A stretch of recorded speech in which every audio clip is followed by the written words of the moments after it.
bukti dalam hidup kami. Yesus, terima kasih. Terima kasih untuk kesempatan yang indah hari ini Tuhan Yesus. Kami boleh merenungkan firman-Mu dalam kesempatan hari ini. Mengalir kuasa-Mu atas setiap kami dimanapun saat ini kami berada Tuhan Yesus. Di dalam nama Yesus, biar urapan Tuhan atas setiap kami. Amin. Berikan kami pengertian yang baru akan firman-Mu Tuhan Yesus. Nyatakan, biar kami boleh menerima rema yang baru. Di dalam nama Yesus, haleluya. Amin. Shalom Bapak Ibu Saudara-saudari, kita berjumpa lagi dalam perenungan intim dengan Allah. Pada hari ini, hari Kamis, tanggal 26 September 2024, kita akan mendengarkan dan merenungkan sebagian daripada firman Tuhan yang bertemakan Murid Kristus murah hati karena Bapa murah hati. Pada perenungan hari ini yang berfokus dalam Lukas 6 ayat 36. Saya akan membacakannya dalam Lukas 6 ayat 36. Demikian firman Tuhan. Hendaklah kamu murah hati, sama seperti Bapamu adalah murah hati. Di dalam Lukas 6 ayat 36, Yesus berkata, hendaklah kamu murah hati, sama seperti Bapamu adalah murah hati. Pernyataan ini menunjukkan pentingnya kemurahan hati sebagai ciri khas murid Kristus. Sebagai pengikut Kristus di akhir zaman, kita dipanggil untuk mencerminkan karakter Allah yang penuh kasih dan kemurahan hati.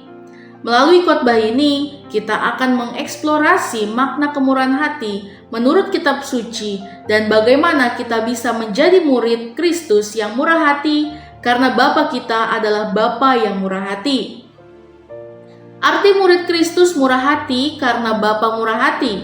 Menurut Lukas 6 ayat 36, murid Kristus dipanggil untuk meniru sifat Allah Bapa yang murah hati. Murid Kristus yang sejati adalah mereka yang menunjukkan kemurahan hati dalam setiap aspek kehidupan mereka.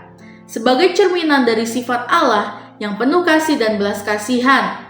Ini berarti kita dipanggil untuk mengasihi, mengampuni, dan memberi dengan hati yang tulus, sama seperti Bapa kita di surga. Makna Bapa murah hati menurut Lukas. Dalam Lukas 6 ayat 36, Rasul Lukas menggambarkan Allah Bapa sebagai pribadi yang penuh dengan kasih dan belas kasihan. Kemurahan hati Allah tidak terbatas dan diberikan kepada semua orang tanpa memandang status dan kondisi mereka. Allah menunjukkan kasih-Nya kepada kita melalui pengorbanan Yesus di kayu salib sebagai tindakan terbesar dari kemurahan hati-Nya di dalam Yohanes 3 ayat 16. Lukas mengajarkan bahwa sebagai anak-anak Allah, kita juga harus menunjukkan kemurahan hati yang sama kepada sesama. Perkataan Yesus tentang kemurahan hati. Dari sudut pandang Rasul Lukas, perkataan Yesus, hendaklah kamu murah hati, sama seperti Bapamu adalah murah hati. Dalam Lukas 6 ayat 36, menekankan pentingnya meneladani sifat Allah dalam kehidupan kita sehari-hari. Yesus mengajarkan bahwa kemurahan hati adalah ciri khas dari seorang murid yang sejati. Ini berarti kita harus selalu siap untuk mengasihi dan mengampuni bahkan terhadap mereka yang berbuat jahat kepada kita.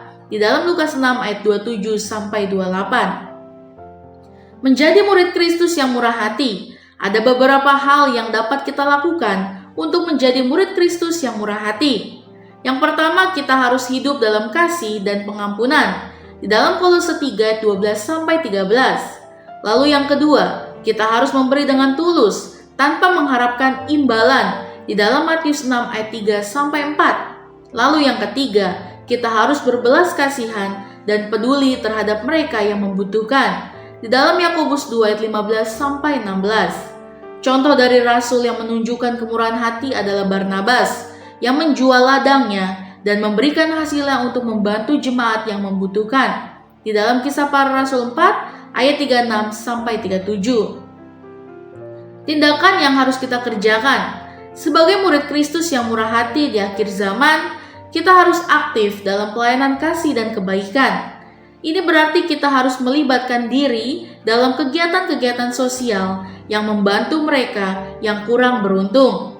Kita juga harus berusaha untuk selalu mengampuni dan mengasihi meskipun itu sulit. Di dalam Efesus 4 ayat 32. Rasul Paulus adalah contoh yang baik dalam hal ini. Meskipun ia mengalami banyak penderitaan, Ia tetap menunjukkan kasih dan kemurahan hati kepada semua orang.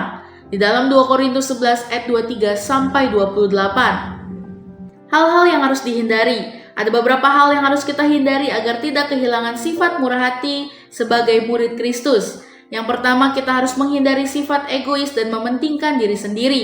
Di dalam Filipi 2 ayat 3 sampai yang keempat. Lalu yang kedua, kita harus menghindari sikap penghakiman dan dendam. Di dalam Matius 7 ayat 1 sampai yang kedua. Lalu yang ketiga, kita harus menghindari ketidakpedulian terhadap penderitaan orang lain. Di dalam Lukas 10 ayat 31 sampai 32. Contoh tokoh Alkitab yang gagal menunjukkan kemurahan hati adalah Yunus, yang marah ketika Allah menunjukkan belas kasihan kepada Niniwe. Di dalam Yunus 4 ayat 1 sampai yang ketiga. Contoh tokoh Kristen abad ini. Ada banyak tokoh Kristen abad ini yang tetap menunjukkan kemurahan hati meskipun menghadapi tantangan besar. Salah satunya adalah Ibu Teresa yang mengabadikan hidupnya untuk merawat orang-orang miskin dan sakit di Kalkuta. Meskipun menghadapi banyak kesulitan, ia tetap setia menunjukkan kasih dan kemurahan hati Kristus. Contoh lainnya adalah Richard Wurmbrand yang meskipun dipenjara dan disiksa karena imannya, tetap menunjukkan kasih dan pengampunan kepada para penganiayanya. Refleksi kita pada hari ini, sebagai murid Kristus, kita dipanggil untuk mencerminkan sifat Allah yang murah hati dalam kehidupan kita. Mari kita berkomitmen untuk hidup dalam kasih, pengampunan, dan kemurahan hati sebagai cerminan dari kasih Allah yang besar kepada kita. Dengan demikian, kita dapat menjadi saksi yang hidup tentang kasih dan kemurahan hati Kristus di dunia ini, dan siap menyambut kedatangannya dengan penuh sukacita. Amin. Mari kita sama-sama berdoa. Bapa yang baik, terima kasih Tuhan Yesus untuk perenungan pada hari ini Tuhan. Biarlah Tuhan melalui perenungan hari ini, kita sebagai murid Kristus yang sudah dipanggil oleh-Mu Tuhan dapat mencerminkan sifat Engkau, yang bagaimana kami harus memiliki kemurahan hati, memiliki kasih dan memiliki pengampunan bagi setiap orang Tuhan. Terima kasih Tuhan Yesus, biarlah firman ini selalu merema di kehidupan kami. Terima kasih Tuhan Yesus, di dalam nama Tuhan Yesus, haleluya, amin. Salam sejahtera, Tuhan Yesus memberkati. Shalom.